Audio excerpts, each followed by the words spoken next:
Bonjour et bienvenue à l'édition spéciale de Studio Lacan intitulée « L'extrême droite, c'est l'extrême droite ». Bonjour Laurent, à vous. Bonjour Patricia. Louisa Yafi, bonjour. Bonjour. Vous êtes juriste, animatrice de la chaîne YouTube Jezebel TV et vous venez de publier aux éditions de l'Observatoire « Lettre à ma génération, la jeunesse face aux extrêmes ». Tout à fait. Jean-Yves Camus, bonjour. Bonjour. Vous êtes journaliste, politologue, entre autres co-directeur de l'Observatoire des radicalités politiques à la Fondation Jaurès. Vous avez publié de nombreux ouvrages, notamment en 2015, « Les droites extrêmes en Europe ».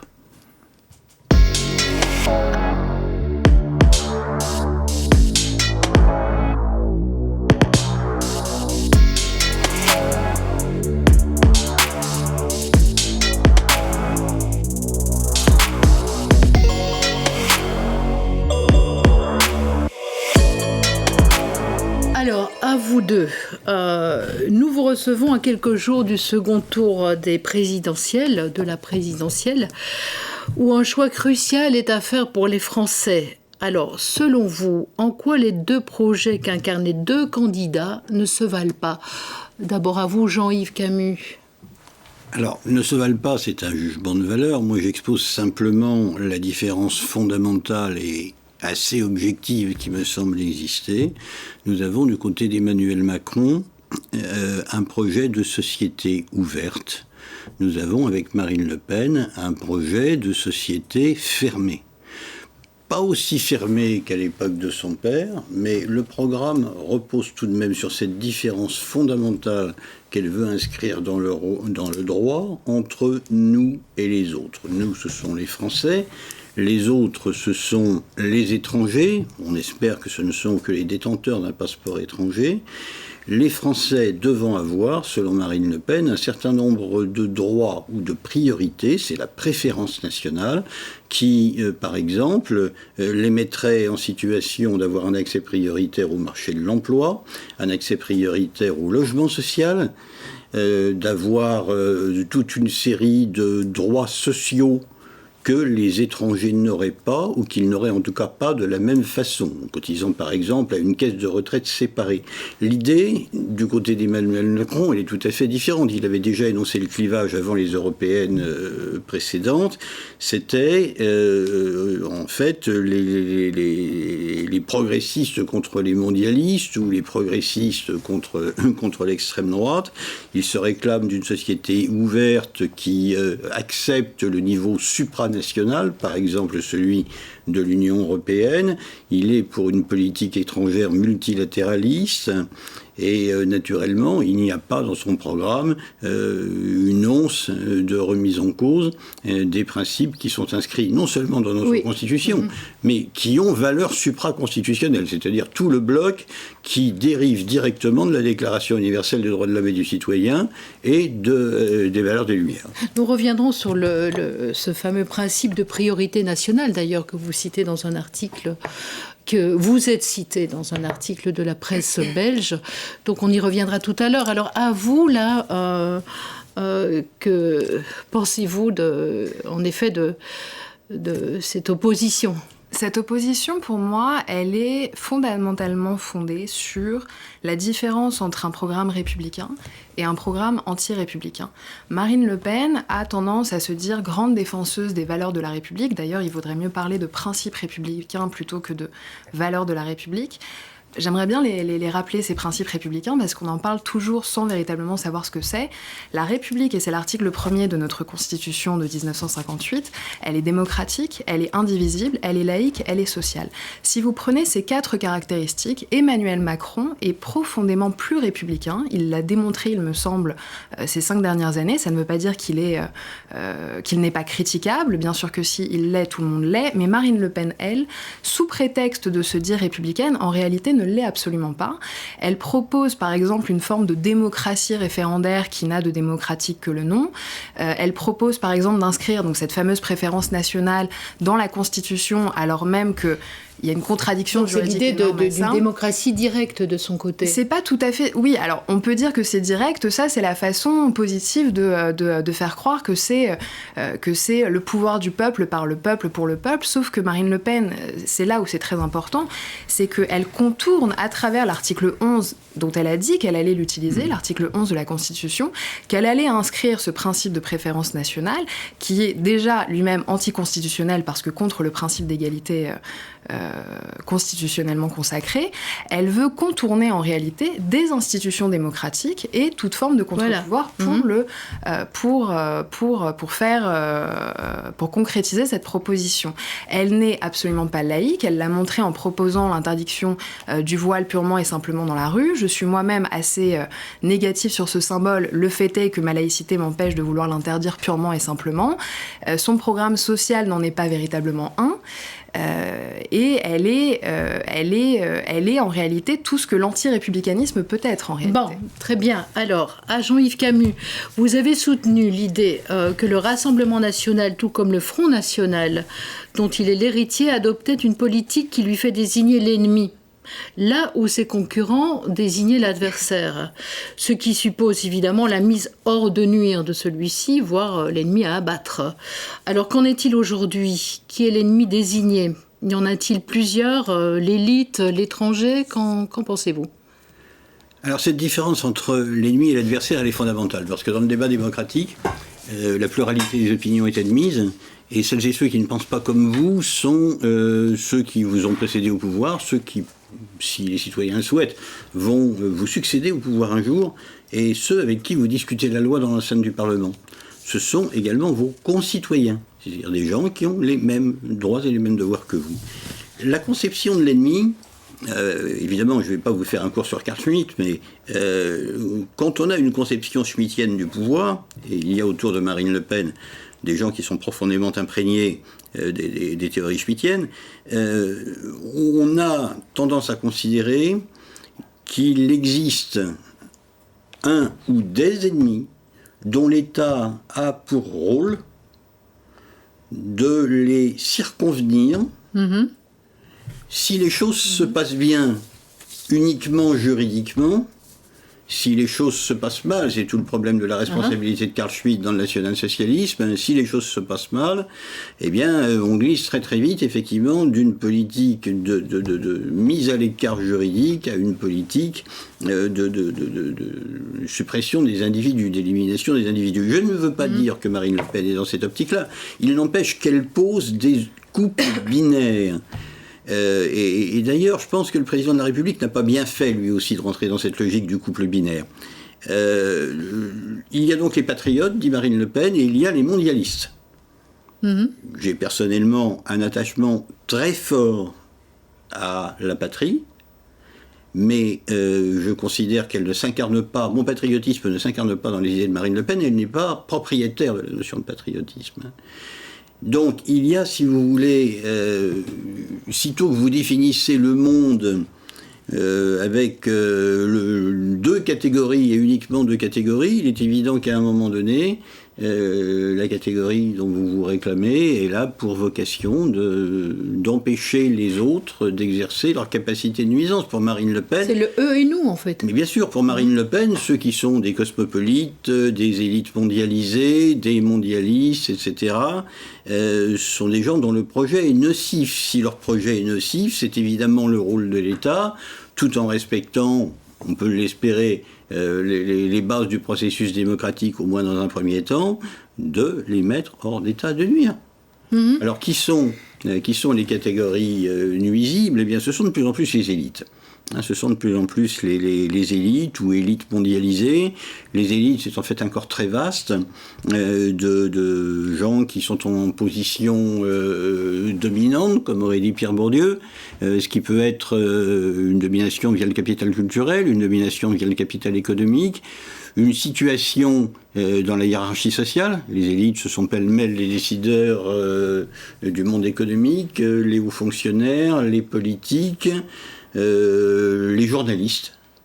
Bref, tous ceux qui sont censés avoir mandat du peuple pour orienter la politique de la France dans le bon sens et qui dévoient cette mission et qui finalement sont des ennemis du peuple. Et qu'est-ce qu'on se fait des ennemis du peuple ? Bien, merci. Alors, oui. Une petite remarque sur ce que vous venez de dire. Dans le discours de Marine Le Pen, les ennemis, certes, il y a les élites, mais pas que, il y a d'autres ennemis qu'elle cible. Il me semble quand vous dites que la laïcité, selon Marine Le Pen, par exemple, est un choix très précis, interdire le voile, c'est déjà une façon de cibler un ennemi en particulier. Par rapport au discours de son père, elle a largement pondéré les remarques antisémites, mais dans les faits, son entourage le plus proche, ce sont des gens qui sont extrêmement liés à des raisons antisémites. C'est un autre ennemi qui est ciblé, sans le dire. Alors il y a une évolution sur cette question-là, puisque Marine Le Pen a récemment dit que tout en restant favorable à l'interdiction du voile, qu'elle ne définit pas d'ailleurs précisément. Ça dépend des moments. Ça dépend des moments, et le voile c'est beaucoup de choses à la fois. Oui. Elle a cessé de vouloir interdire la kippa dans l'espace public, ce qui par parenthèse pose un problème de rupture d'égalité entre les citoyens musulmans et les citoyens juifs. Moi, je suis là, j'allais dire, dans le cadre de mes activités professionnelles qui ne me permettent pas de porter la kippa, mais je la porte dans la rue. Je serais terriblement mal à l'aise, je dois dire, si j'étais autorisé à continuer à la porter, et si jamais je croisais dans la rue une personne portant un hijab en train de se faire verbaliser par un policier. Je pense que c'est une situation assez intenable et qui, d'ailleurs, pour la communauté juive de France, la mettrait dans une situation de porte-à-faux assez considérable et assez dangereuse. Je voudrais peut-être essayer de passer à un autre style d'analyse de ce rapport de Marine Le Pen à la communauté juive et à l'antisémitisme. Moi, j'ai acquis la certitude au fil des entretiens qu'elle n'était pas antisémite, qu'elle croyait à la réalité du génocide commis par les nazis. Je ne pense pas qu'il y ait de double discours. Je crois qu'elle est tout simplement, mais comme beaucoup de gens de sa génération, la génération née en 1968, elle est tout simplement strictement indifférente aux faits religieux parce qu'elle baigne dans une société qui est totalement sécularisée. Que certains autour d'elle, qui sont des amis d'adolescence, de jeunesse, aient des convictions antisémites, c'est un fait, mais je pense véritablement, et je crois même que c'est d'une Elle n'est pas certaine claire manière, quand même. Non, sur la moi, question des camps, elle ne dit pas quand même ce qui s'y est passé, Alors, quoi. Enfin, elle a publié elle le 27 janvier reconnaît. dernier, elle a publié le 27 janvier dernier, à l'occasion de la journée de commémoration de la libération des camps nazis, un tweet qui est très intéressant, parce que pour la première fois, je crois, et ça correspond à ce que je l'ai toujours entendu dire en privé, qu'elle commémorait le plus grand crime de l'histoire de l'humanité, qu'elle appelle Shoah, c'est quelque chose d'assez nouveau, et que ce crime n'avait été possible qu'avec l'aide des gouvernements collaborateurs en Europe. Je trouve honnêtement que c'est une formulation assez satisfaisante. Il n'empêche qu'elle n'a pas compris, par exemple, ce que pouvait signifier la kippa pour un juif, ce que pouvait signifier aussi l'abattage rituel, ce que ça pouvait avoir de blessant pour des gens qui sont des citoyens français, de s'entendre dire, vous savez, il n'y aura plus d'abattage rituel sur le territoire français, mais vous pourrez importer de la viande de l'étranger, ce qui dénote de toute évidence un manque total de sensibilité au sujet. Bon, au fond, alors qu'en pensez-vous, vous ? Parce que c'est dans votre livre, vous évoquez évidemment ces questions. Mais en dehors de la question spécifique du judaïsme, pour moi, Marine Le Pen et l'extrême droite de façon générale n'a jamais rompu ce lien idéologique avec l'extrême droite d'antan qui est de séparer les uns et les autres en réalité, selon des identités distinctes. Et Marine Le Pen, oui, a édulcoré son discours sur la question. Elle a, contrairement à Éric Zemmour, fait une campagne assez peu identitaire, je trouve. Éric Zemmour, lui, a tout misé là-dessus et c'est presque rassurant de voir qu'il fait un score un peu bas en ayant fait sa campagne véritablement que là-dessus. Marine Le Pen reste une identitaire dans ses discours, dans son idéologie, dans ses références. Elle reste quelqu'un qui fonde son programme, ses discours sur quand même la préférence nationale, c'est-à-dire une forme de discrimination qu'en plus elle veut inscrire dans la Constitution. Je pense qu'effectivement, il y a cette question de l'antisémitisme qui est, je crois, encore très présente au sein du Rassemblement national. Là, il y a encore quelques jours, on a rappelé, je pense que c'était un peu trop tard pour le faire, mais on a rappelé les liens encore très, très importants entre le Rassemblement national et le GUD, par exemple. Voilà. C'est quand même un sujet qui est encore très actuel. Et n'oublions pas que si Marine Le Pen est une candidate, elle a un entourage qu'elle placera, potentiellement si elle arrive au pouvoir, ce que je n'espère pas, mais si elle arrive au pouvoir, elle placera ces personnes, potentiellement, elle, avec un discours beaucoup moins édulcoré, à certains postes clés d'un gouvernement ou de l'administration française. Très bien. Malgré les tentatives de Marine Le Pen, le Rassemblement national peut-il se normaliser ? Alors que le fond n'a pas changé et qu'il partage avec d'autres partis d'extrême droite la même idéologie, le nativisme. Pouvez-vous revenir sur cette notion de nativisme et qu'en est-il ici en France comment Marine Le Pen s'en sert-elle ? Le nativisme, c'est une formulation anglo-saxonne de l'idée de préférence nationale dont nous avons parlé tout à l'heure. C'est l'idée selon laquelle les autochtones, si je puis dire, encore faudrait-il définir ce que c'est qu'un autochtone, ont des droits naturels supérieurs à ceux qui sont arrivés plus tard, parce que, comme le disait Maurice Barrès, ils ont des ancêtres dont les os blanchissent dans la terre de France depuis quelques siècles. Cette idée, elle consiste d'abord à considérer l'ensemble du corps national comme un corps homogène. C'est-à-dire que dans l'idéologie du Rassemblement national, mais de toutes les droites radicales et à toutes les époques, il y a ce refus de considérer les clivages de classe, les clivages qui peuvent, j'allais dire, abîmer l'unité parfaite du corps national qui, en plus, est censé ne pas avoir bougé, en tout cas dans ses grandes lignes, depuis Clovis, Charlemagne, le Moyen-Âge. Et ça, naturellement, c'est une vision de l'histoire qui n'est pas bonne. Peut-être un point qu'on pourrait évoquer après cette question du droit que vous soulevez, c'est la question de la liberté. C'est quand même frappant. Il y a de nombreux points dans le programme de Marine Le Pen qui annoncent de façon à peine dissimulée des mesures liberticides. Et elle a choisi comme slogan de campagne « Liberté, liberté chérie ». J'aurais voulu avoir votre avis là-dessus, Louise Adelphi. Quelle belle façon de confisquer la Marseillaise à tout le monde, je trouve. Ce slogan, et je vais parler à la fois de Marine Le Pen, mais aussi d'Éric Zemmour, c'est que la grande victoire pour moi actuelle de l'extrême droite, c'est de s'être fait passer pour la grande défenseuse des libertés en France, alors même que l'extrême droite en est l'une des plus grandes fossoyeuses.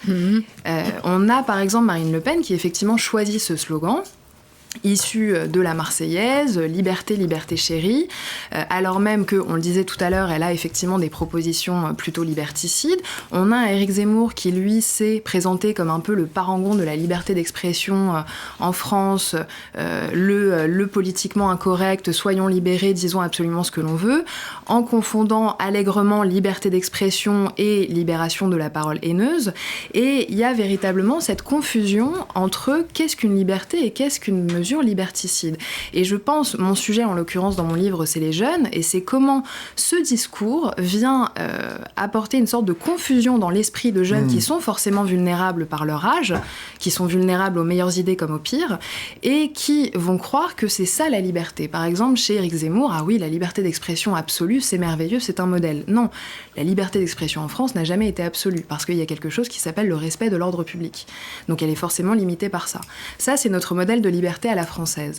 Et aujourd'hui, on a ces discours qui viennent s'alimenter sur quoi ? Sur une absence de récit de ce que sont nos libertés. C'est-à-dire qu'on n'a pas transmis à notre jeunesse, justement, c'est peut-être ce que je reproche à nos aînés, même si ce n'est pas du tout un livre anti-boomer, je reproche un peu cette absence de transmission d'un récit sur ce qu'est notre République, sur ce qu'est notre état de droit, sur ce que sont nos libertés. Aujourd'hui, vous demandez à un jeune de 20 ans, de 25 ans, voire même de mon âge, moi j'en ai 30, qu'est-ce que la liberté d'expression, qu'est-ce que la laïcité, qu'est-ce que l'égalité ? Je pense que beaucoup auront du mal à vous le dire. Et lorsque l'on ne sait pas ce que l'on défend, on a encore un peu plus de mal à savoir ce que l'on combat. Mais Bon, alors, sur la question de la liberté, oui, dites sur la question des libertés, que dans l'histoire des droites, on ne comprend pas la manière dont les droites conçoivent les libertés si on ne se réfère pas à la période de l'Ancien Régime. Parce que nous avons l'impression que la notion de liberté commence avec la Révolution française. En fait, elle est simplement différente sous l'Ancien Régime. Elle est très fréquemment utilisée, mais ce sont les libertés françaises, disait Charles Maurras. Les libertés, c'est l'ensemble des droits que les corps intermédiaires possèdent chacun de vivre, j'allais dire, le plus éloigné possible de la contrainte et de l'interférence de l'État. Les corporations ont leur liberté. Elles ont par exemple la liberté d'admettre les nouveaux compagnons. Ce n'est pas l'État qui régente cela. Ce sont les professions, entre elles, qui décident, et c'est une liberté, de qui elles vont admettre. Ce sont les libertés des parlements.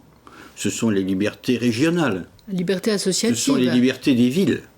Et les libertés associatives. Alors les libertés associatives, la notion d'association sous l'Ancien Régime, effectivement, n'existe pas en tant que telle, mais il y a des libertés collectives. Il y a des libertés collectives, il y a bien évidemment les libertés de l'Église.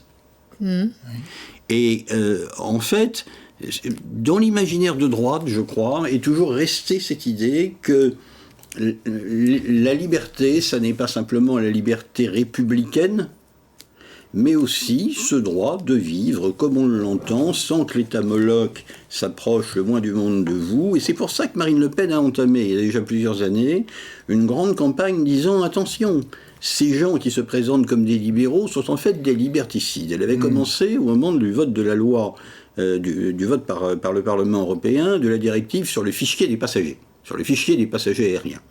Où elle avait expliqué, mais vous vous rendez compte, quand vous allez prendre l'avion, votre nom va rentrer dans une gigantesque base de données, ce qui est d'ailleurs exact, dont on ne sait pas, après tout, quel usage va en être fait. Et elle a expliqué ensuite, pendant la période de la pandémie, que les mesures sanitaires prises par le gouvernement étaient d'abord liberticides au sens où elles vous empêchent de vous déterminer par votre libre arbitre, vous devez répondre, vous conformer à une obligation, et d'autre part, elle a abordé le problème, là aussi, des fichiers, de la confidentialité des données. C'est un de leurs sujets. Alors, qu'en pensez-vous de cela ? Favori, désormais. Que pensez-vous de ce sujet, justement, cette focalisation de Marine Le Pen sur ce qui pourrait apparaître, finalement, comme liberticide ? Elle tire profit d'un vieux fond français, finalement, qui est ce vieux fond poujadiste, consistant à dire la liberté principale, c'est pas celle de vivre dans une démocratie, c'est de faire ce que je veux, comme je veux, quand je veux, sans que l'État s'en mêle. Bien. C'est encore un thème qui résonne. Alors justement, revenons un petit peu à ce ce principe de priorité nationale dont vous avez parlé à plusieurs reprises. Est-ce qu'on pourrait dire que ce principe heurte de front celui de l'égalité, héritage fondamental des Lumières, et s'agirait-il d'un changement de régime justement des libertés publiques ? Complètement. En quoi ? En quoi ? C'est très simple. On va prendre un exemple précis qui est l'accès au logement social. donc au logement qui bénéficie des aides publiques et qui est réservé aux catégories les plus modestes, aux catégories intermédiaires de la population. Actuellement, je vais prendre l'exemple de Paris, qui est celui que je connais le mieux. Si vous demandez un logement social, vous pouvez être français, vous pouvez être étranger, vous pouvez parfaitement déposer une demande, et ces demandes sont examinées par des commissions. Mmh. Cette commission voit 3 candidatures pour un logement. Il existe une batterie de critères qui permet à la commission d'apprécier quel est le demandeur le plus qualifié pour occuper ce logement. En fonction de quoi ? De ses revenus, de sa situation familiale, 5 minutes. De l'endroit où il a déposé sa demande. Est-ce qu'il veut habiter dans le 10e arrondissement ou est-ce que... Et que vous soyez français ou étranger, si vous êtes le meilleur sur la base de ces critères, c'est vous qui l'aurez ce logement. Si Marine Le Pen met en place la préférence nationale qu'elle souhaite instaurer, c'est très simple. Vous aurez 3 demandeurs, mais vous aurez 3 demandeurs français. Mmh. Et c'est négatif du point de vue de l'organisme de logement social lui-même, parce qu'il va peut-être attribuer un logement à quelqu'un qui ne donne pas les mêmes garanties de solvabilité et les mêmes garanties de pérennité dans son emploi que quelqu'un qui tout simplement n'aura pas la nationalité française, mais serait un excellent locataire pour l'organisme en question. Alors. Sur la question de la nation, un point que vous développez dans votre ouvrage, vous montrez le paradoxe, qui est même une contradiction énorme à mon sens, entre d'un côté le discours de Marine Le Pen qui consiste à se présenter comme la défenseur de la nation française, et en même temps, c'est en matière de politique étrangère, tout indique qu'elle va livrer la nation française aux mains de Poutine et Bachar el-Assad. Est-ce que vous pouvez déplier ce point-là ? Je ne sais pas si on peut dire qu'elle la livrera à Vladimir Poutine ou à Bachar el-Assad. En tout cas, ses soutiens montrent 2 choses. À la fois que Marine Le Pen a une méconnaissance profonde de la politique étrangère, et notamment de ce qui se passe dans cette région. Elle est, au même titre qu'un Éric Zemmour ou un Jean-Luc Mélenchon, persuadée qu'il faut opposer frontalement, d'une part, Vladimir Poutine, Bachar el-Assad, à l'islamisme. C'est parfaitement faux. C'est un mensonge qui est donné depuis pas mal d'années par ces États notamment, de dire qu'ils ont véritablement lutté contre les islamistes.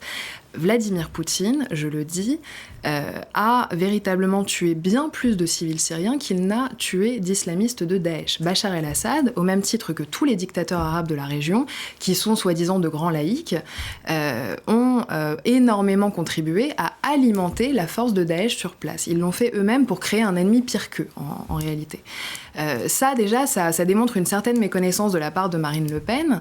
Ça démontre aussi autre chose, je crois, c'est que il y a une forme d'indignité aussi à vouloir soutenir coûte que coûte n'importe quoi pour combattre l'islamisme. C'est-à-dire que on a souvent cette expression, moi, que j'entends et qui m'est très douloureux d'entendre en tant que franco-libanaise, c'est que Bachar el-Assad serait un mal nécessaire. C'est parfaitement faux. C'est-à-dire qu'on a l'impression que tous les moyens sont bons pour combattre l'islamisme. C'est un discours qui est très dangereux parce que ça fait qu'on s'associe effectivement au pire. Bon, votre avis, Jean-Yves, sur cette question ? Écoutez, je pense effectivement qu'il y a un manque de connaissance de la politique étrangère. Je ne suis pas persuadé par ailleurs, mais ça c'est le petit propos polémique de la matinée, je ne suis pas persuadé que ce soit en supprimant le corps diplomatique qu'on permette réellement l'émergence d'élites qui connaissent la politique étrangère. Pour Marine Le Pen, elle est restée sur un logiciel, en ce qui concerne la lutte contre l'islamisme, qui est un logiciel des années 70. Où effectivement, en Irak, avec Saddam Hussein, nonobstant le régime qu'il avait instauré et les crimes qu'il a commis, dans la Syrie que j'ai connue, moi, à l'époque d'Assad père, oui, il valait mieux ne pas être frère musulman. Enfin, je me suis retrouvé au début des années 80 dans la Syrie où avait lieu le massacre de Hama et de quelques autres villes. Nous étions dans une situation de guerre civile et de répression absolument atroce. Mais effectivement, le Bachar el-Assad qui est aujourd'hui au pouvoir, ça n'est pas son père. Et vous l'avez dit, les victimes civiles sont bien plus nombreuses que les victimes islamistes. Mais en même temps, cette idée selon laquelle tout est préférable à l'islamisme, elle n'a malheureusement pas germé que du côté de Marine Le Pen. C'est-à-dire qu'il y a dans une certaine, y compris dans une certaine gauche laïque, une telle détestation parfaitement compréhensible. Je veux dire, j'ai un billet hebdomadaire dans Charlie Hebdo depuis 25 ans, donc c'est pas moi qui vais dire le contraire. Cette détestation tout à fait compréhensible amène de temps en temps à prendre la parole, donner la parole à, admettre la parole de gens qui, oui, effectivement, sont opposés à l'islamisme, mais pour des raisons qui ne sont absolument pas les miennes. Bien. Alors, notre édition spéciale touche à sa fin. On va terminer par une question adressée à vous deux. Que diriez-vous à ceux qui se demandent encore Marine Le Pen est-elle d'extrême droite? Alors, à vous. Oui, Marine Le Pen est encore d'extrême droite. Je l'affirme pour ma part. Pour moi, déjà, pourquoi est-ce qu'elle est d'extrême? Avant d'être d'extrême droite, l'extrémisme, selon moi, c'est le fait de vouloir remettre en question un état de fait. Dans un état de droit, l'extrémiste, c'est celui qui va remettre en question l'état de fait qu'est notre état de droit. Donc, en cela, Marine Le Pen, pour moi, au même titre qu'un Éric Zemmour, mais aussi, selon moi, d'un Jean-Luc Mélenchon au premier tour, sont des extrémistes dans le sens où ils veulent plus ou moins substantiellement s'attaquer, de façon dissimulée ou pas, à l'état de droit et au modèle républicain auquel cet état de droit est intrinsèquement lié. Est-ce qu'elle est d'extrême droite? Oui. Pourquoi? Parce qu'il y a quand même un certain nombre d'éléments qui montrent que, encore une fois, ce lien idéologique qui est celui entre l'extrême droite d'antan et l'extrême droite actuelle n'est pas complètement rompu. Je parlais tout à l'heure de sa démocratie référendaire, donc son contournement des institutions démocratiques. Je parle de son anti-laïcité, je parle du fait qu'elle veut aussi, ça c'est quelque chose d'intéressant et d'assez inquiétant, elle veut donner par exemple la présomption absolue de légitime défense aux policiers. Tout à fait. Ça c'est quelque chose de très inquiétant et qui pour moi est un bon curseur de quelqu'un plutôt d'extrême droite, en tout cas sur l'échiquier politique actuel, puisqu'elle veut mettre au-dessus de l'institution judiciaire l'institution policière. Donc on a une proposition quand même ultra sécuritaire un peu inquiétante. Et encore une fois, j'entends beaucoup là ces derniers temps, je crois que c'était Michel Onfray qui le disait hier ou avant-hier, que Marine Le Pen n'est pas d'extrême droite parce qu'elle passerait par les élections démocratiques et que l'extrémisme, selon lui, c'est le recours à la rue, à la violence de rue. Je trouve ces propos très dangereux dans le sens où on fait croire qu'il n'y a absolument plus aucun lien entre l'extrême droite d'antan et l'extrême droite actuelle.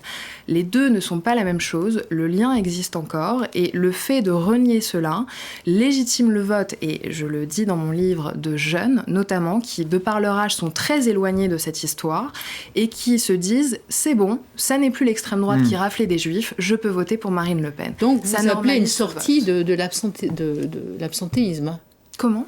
Vous appelez une sortie de l'abstention que les jeunes aient voté. Oui, bien sûr, et contre Marine Le Pen. Et contre Marine Le Pen. Donc, et pas blanc. Non. Voilà. Non, si possible. Bien. Non. Alors vous, que diriez-vous donc à ceux qui se posent encore la question, est-ce que le Rassemblement national est d'extrême droite ou pas? Je n'ai pas envie d'aborder la discussion avec eux sur ce point-là parce que je pense que c'est une discussion de spécialistes qui peut vite tourner au découpage de cheveux en quatre. Je veux regarder le programme. Et le programme? Simplement dire à ceux qui sont tentés par le vote Marine Le Pen ou même par un vote blanc ou une abstention ou un vote nul qui favorisera mathématiquement Marine Le Pen, voilà. Regardez dans quel pays vous vivrez demain sur un plan très concret. C'est effectivement la présomption de légitime défense pour les policiers, alors même que l'IGPN vient de nouveau d'ouvrir une enquête sur un soupçon de méthode un peu trop musclée lors d'une interpellation. C'est surtout une manière très subtile de contourner les mécanismes de la démocratie par l'instauration du référendum d'initiative citoyenne. Je sais qu'il a très bonne presse, mais je vais le démolir, ce référendum d'initiative citoyenne, pour dire ceci. L'essence du politique, c'est la décision. Nous élisons des gens, président de la République ou parlementaires, pour une durée limitée, à qui nous confions délégation de la souveraineté nationale pour qu'ils fassent la loi et pour qu'ils décident. Nous ne sommes pas contents. À l'échéance prochaine, nous les renverrons chez eux. Mais l'essence, encore une fois, du politique, c'est de fixer un cap et de prendre des décisions pour le pays. Si la politique n'est plus que la convocation à intervalles plus ou moins espacés de référendums qui iront du rétablissement de la peine de mort ou de l'immigration à la mise en sens interdit de telle rue dans votre ville ou village, alors on a l'impression qu'effectivement le peuple est roi, parce qu'il décide de ce qui va être la loi. Mais le politique, lui, c'est-à-dire la présidente de la République, que Marine Le Pen aimerait être, son rôle, ça devient quoi ? Ça devient un rôle de mise en musique. C'est-à-dire que finalement, ça la dispense de faire l'effort de fixer un cap et de réfléchir à la politique du pays. On n'a qu'à convoquer les électeurs aux urnes, tout mettre au référendum, et ensuite demander au gouvernement et à l'administration de mettre tout cela en forme.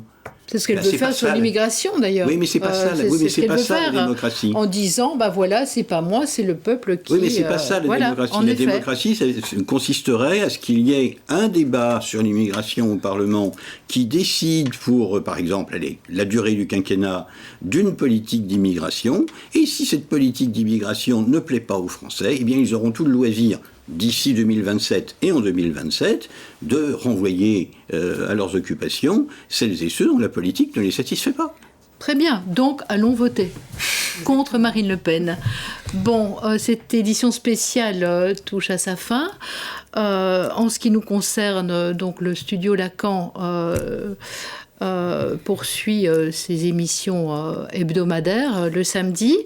Et par ailleurs, nous vous renvoyons, chers auditeurs, au débat qui a lieu en soirée, à partir de 20h, lors des forums organisés par l'école de la cause freudienne, qui s'intitule « Battre Marine Le Pen ». Donc rendez-vous sur la chaîne YouTube Lacan Web Télévision. Voilà. Bon, je vous remercie pour votre attention. Merci à vous, Jean-Yves Camus, et merci à vous, Louise Eliafi, pour votre participation à cette émission. À bientôt.